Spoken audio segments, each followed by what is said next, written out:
Hello दोस्तों, स्वागत है आप सभी का आरबी स्टडी पॉइंट पर। हमने जो है शुरू कर रखा है भाई चैप्टर नंबर 4, जिसके अंदर हम जो है कर रहे हैं भाई प्रश्नावली 4.1। जो चैप्टर नंबर 4 है हमारा द्विघात समीकरण।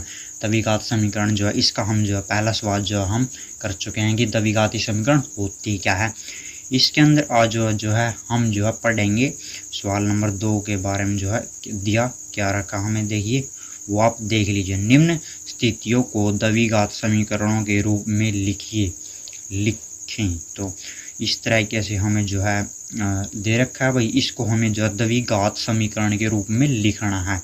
तो देखिए दोस्तों उसको जो है कैसे करते हैं। तो चलिए दोस्तों करते हैं स्टार्ट। एक आयताकार भूखंड का क्षेत्रफल 528 वर्ग मीटर है। क्षेत्रफल की लंबाई चौड़ाई के दुगने से एक अधिक है। हमें भूखंड की लंबाई और चौड़ाई ज्ञात करनी है। इसके अंदर दे क्या रखा भाई दोस्तों, देखिए हमें निकालना क्या है, लंबाई और चौड़ाई हमें जो है ज्ञात करनी है, निकालनी है। बोल क्या रखा है वो देख लीजिए। क्षेत्रफल की लंबाई चौड़ाई के दुगने से एक अधिक है। क्षेत्रफल की लंबाई जो है चौड़ाई के दुगने से एक अधिक है। तो माना इसके अंदर क्या मानेंगे हम भाई, माना जो लंबाई क्या बोल रखे, लंबाई चौड़ाई के दुगने से, चौड़ाई माना चौड़ाई, इसके अंदर हम मान लेते हैं भाई चौड़ाई x मीटर है। लंबाई क्या हो जाएगी इसकी, लंबाई क्या बोल रखा भाई, लंबाई चौड़ाई के दुगने, यानी कि इसको हम गुणा कर देंगे 2 से और उसके अंदर एक जो है जोड़ देंगे।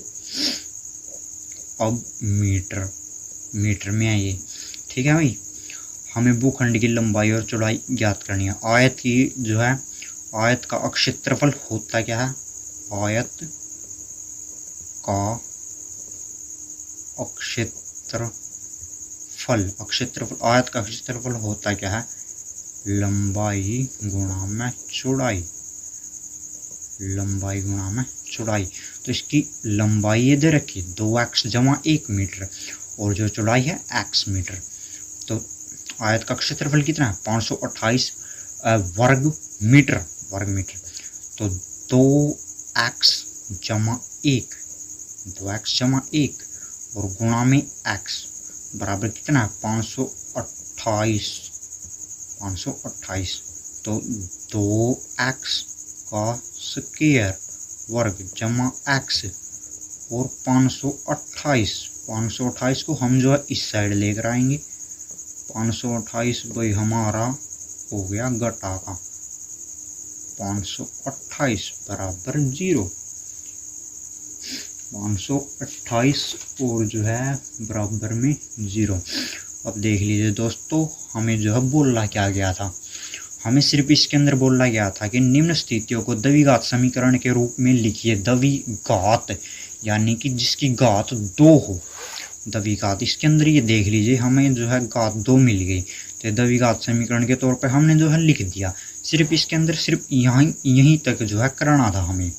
अब जो है फर्दर कुछ और जो है सवाल देख लीजिए।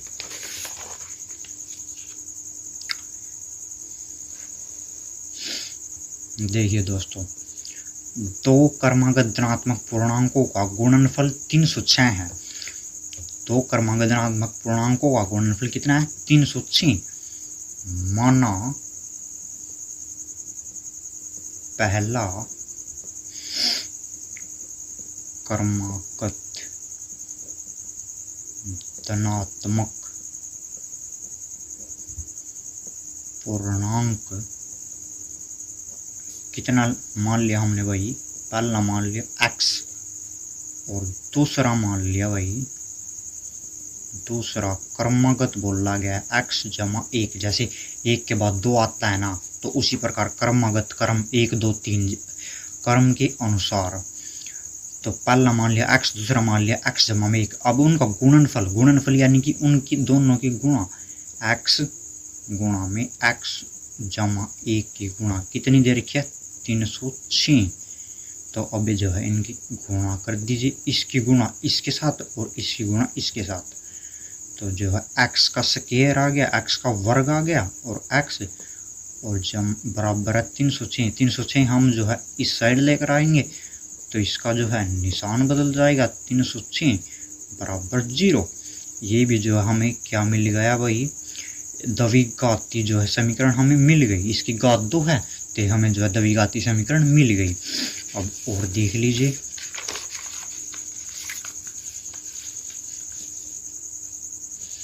देखिए दोस्तों इसके अंदर क्या बोला गया है, रोहन की माँ उससे 26 वर्ष बड़ी है, उसकी आयु का गुणनफल, उनकी आयु का गुणनफल अब से 3 वर्ष बाद 360 हो जाएगा। हमें रोहन की वर्तमान आयु ज्ञात करनी है। तो माना, इसमें मान लेते हैं हम, माना रोहन की वर्तमान आयु, रोहन की वर्तमान आयु कितनी मान ली हमने, x वर्ष। x वर्ष रोहन की जो वर्तमान आयु कितनी मान ली हमने, x वर्ष। रोहन की माँ उससे कितनी बड़ी है, रोहन की माँ की आयु, रोहन की माँ की आयु कितनी है, x जमा 26 वर्ष। रोहन की माँ की आयु उससे 26 वर्ष बड़ी है। रोहन की माँ उससे कितनी वर्ष बड़ी है, 26 वर्ष से बड़ी। माना रोहन की आयु कितनी मानी हमने, x, और उसकी माँ की आयु कितनी होगी, तो 26 उसके अंदर हो जो है हम ऐड कर देंगे, जोड़ देंगे। तो 26 वर्ष, x जमा में 26 वर्ष हो गया भाई। 3 बरस बाद, 3 वर्ष बाद रोहन की आयु, 3 वर्ष बाद रोहन की आयु, 3 वर्ष बाद, यानी कि आज आप जो 5 साल के हो तो 3 वर्ष बाद कितने के हो गया आप, 8 के, तो उसके अंदर जो जुड़ जाएगी। तो रोहन की प्रेजेंट आयु, वर्तमान आयु कितनी है, x, तो 3 वर्ष बाद कितनी हो जाएगी, x जमा 3 वर्ष, सिंपल है। और जो है रोहन की माँ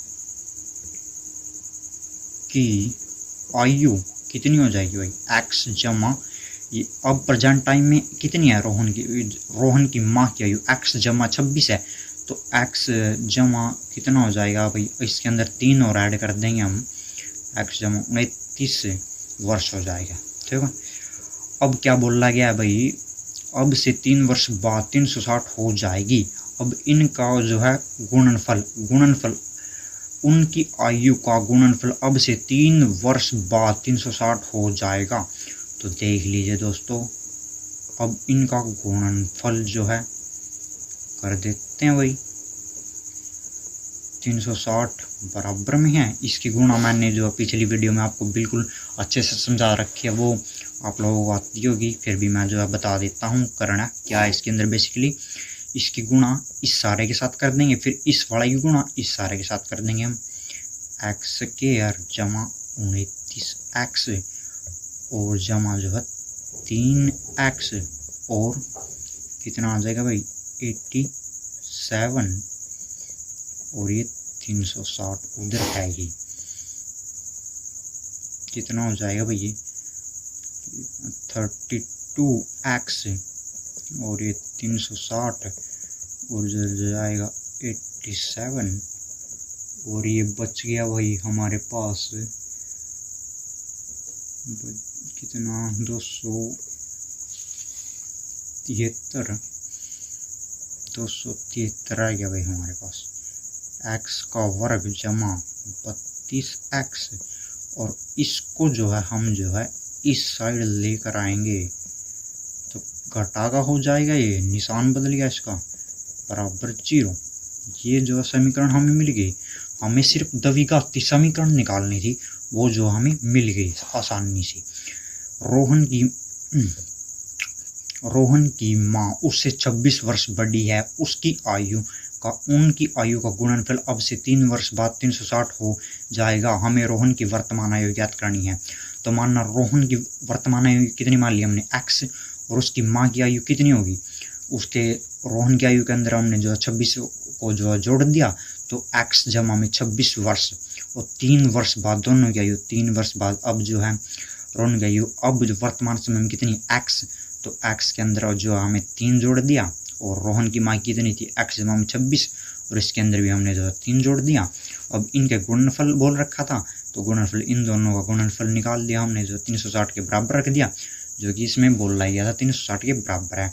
हमें रोहन की वर्तमान आयु निकालनी है तो सिर्फ इसके अंदर द्विघाती समीकरण निकालने के लिए बोला गया था और वो हमने निकाल दी। ठीक है भाई, एक और है इसका पार्ट, वो भी मैं आप लोगों को करा देता हूँ।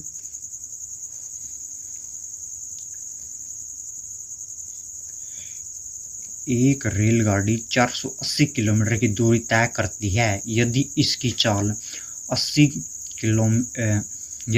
चाल 8 किलोमीटर प्रति घंटा कम होती तो वह उसी दूरी को तय करने में 3 घंटे अधिक समय लेती। हमें रेलगाड़ी की चाल ज्ञात करनी है। माना रेलगाड़ी की चाल, माना रेलगाड़ी की चाल कितनी है x किलोमीटर प्रति घंटा, 1 घंटे में x किलोमीटर। मान रेलगाड़ी की चाल कितनी है हमारे पास x किलोमीटर प्रति घंटा और 480 किलोमीटर की दूरी तय करने में लगा समय 480 बाई में x घंटे और जो है अगर इस समय को हम जो है 8 किलोमीटर प्रति घंटा कम कर देते हैं, 8 किलोमीटर प्रति घंटा कम कर दें, 8 किलोमीटर प्रति घंटा हमने जो है कम कर दिया भाई, 8 किलोमीटर प्रति घंटा हमने जो है इसका समय को घटा दिया।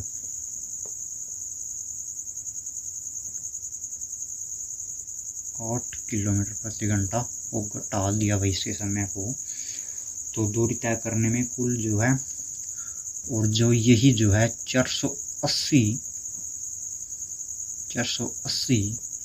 किलोमीटर की दूरी तय करने में 3 घंटे और लगे तो 480 बटा में x घटा 480 x घटा में 8 तो 3 घंटे और बढ़ गए भाई। अब बेसिकली करना क्या है वो देख लीजिए। इन सब का जो है इन दोनों का एलसीएम यहाँ पर हम जो है ले लेते हैं x घटा 8 तो जो है x कट जाता है 8 और 480 x बराबर 3, इसके घटा में और इनकी क्रॉस मल्टीप्लाई आर पार जो है गुणा 480 x और 480 x घटा में 8 और 3x और इनकी जो है आर पार गुणा हो जाएगी भाई, इसका एक का एक रहेगा 480 x 480 x और जो है माइनस माइनस गुणा में होगा प्लस 38 ये वही 38 0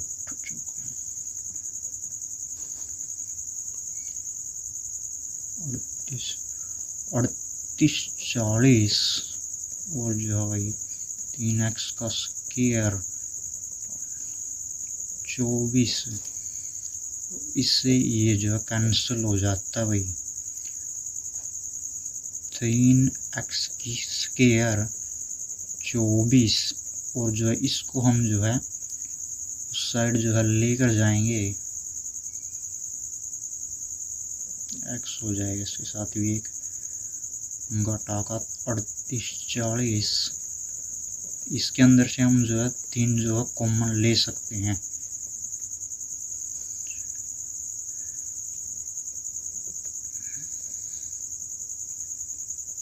इसके अंदर से हमारा जो है 3 बाई कॉमन आ गया और इसको साइड लेकर जाएंगे 0, 8x और जो है 1280। ये जो है द्विघाती समीकरण मिल गई हमें। ये जो है द्विघाती समीकरण मिल गई हमें। एक तो दोबारा देख लीजिए इसको जो है, इसमें क्या क्या किया जो है, क्या हमने एक रेलगाड़ी 480 किलोमीटर की दूरी तय करती है। यदि इसकी चाल 8 किलोमीटर प्रति घंटा कम होती तो वह उसी दूरी को तय करने में 3 घंटे अधिक लेती। हमें रेलगाड़ी की जो है चाल ज्ञात करनी है। माना रेलगाड़ी की चाल कितनी है, x किलोमीटर प्रति घंटा है और जो है 480 किलोमीटर की दूरी तय करने में लगा समय 480 बटे में जो है x घंटे, और जो है 8 किलोमीटर प्रति घंटा अगर इसकी चाल कम होती तो 480 बटे में x घटा में 8 जो है घंटे। 480 किलोमीटर की दूरी तय करने में 3 घंटे और समय लगा, इसका 3 घंटे और समय लगा। तो 480 बटे में x और घटा में 480 बटे में x घटा 8 बराबर 3। आगे जो है कैलकुलेशन है सिंपल है। अगर जो है इस तरीके से आपकी जो है एक द्विघाती जो है समीकरण बन जाएगी। सिर्फ इसके अंदर द्विघाती समीकरण ही हमने जो बनानी थी और वो हमारी जो है बन गई। तो दोस्तों अगर ये मैंने जो है आप लोगों को चैप्टर नंबर जो है 4 की जो प्रश्नावली जो है 4.1 जो है कंप्लीट करवा दी है। इससे पहले वाली वीडियो में हमने जो है सवाल नंबर 1 किया और अब वाली वीडियो में हमने जो है सवाल नंबर 2 को जो है कवर किया। अगर वीडियो आप लोगों को ये अच्छी लगी तो प्लीज़ लाइक कीजिए, शेयर कीजिए और अपने दोस्तों के पास जो है शेयर कीजिए। Thanks for watching RB.